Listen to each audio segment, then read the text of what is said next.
How important is clinical experience for getting into medical school?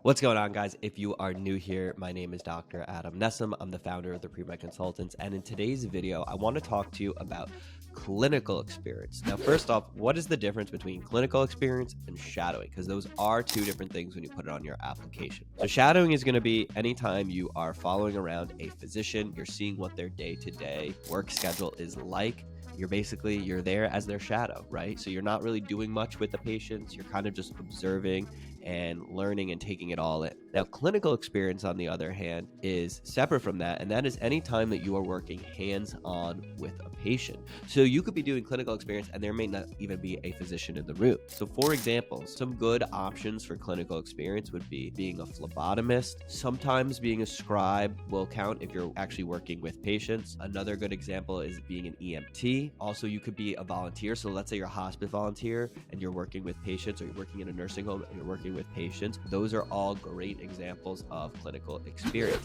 And this is very important before applying to medical school. The reason being, how do you know you want to be a doctor if you've never done anything hands-on with patients before? Yes, in your head, you could have theorized that you want to be a doctor and it sounds good, but you need to really know. You need to have seen patients in some manner before applying to medical school. And a lot of people neglect this, both if traditional students and non-traditional students, because they think that they had shadowing and that covers it.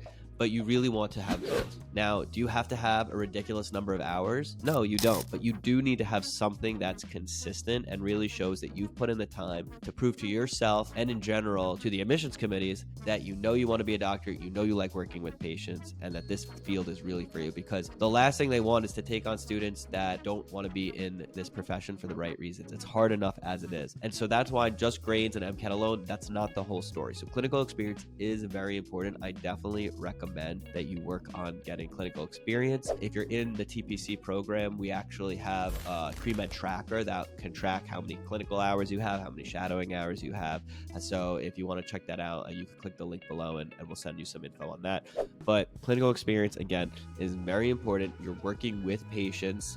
You have to be engaged. You want to be really taking it all in and seeing, like, is this something I could see myself doing? Again, not all clinical experience is going to be the same, right? Let's say you were a nurse and you switched over and you want to be a doctor, and maybe, nursing is an amazing profession, but maybe you didn't enjoy it as much as you would have thought, or maybe you don't enjoy being an EMT as much as you would have thought. That's okay. It's not the same as the role of the physician, and so maybe that role is one that resonates with you more. But you should figure out, like, do I like seeing patients and speaking with them when they're in their most vulnerable state? A lot of, like, if you work as EMT, you're going to see a lot of things that some people with less clinical experience, even all the way through med school, probably won't have seen before. So there is a lot of value in these other areas. I really, really strongly recommend that you get a good amount of clinical experience before you apply. Don't stress about the total number of hours to the T, but again, you should get something consistent, at least one position. If not, maybe you try two different things. Another good option is being a medical assistant. That's another great and easier option to get for clinical experience. So hope this was a helpful video to kind of explain what clinical experience is and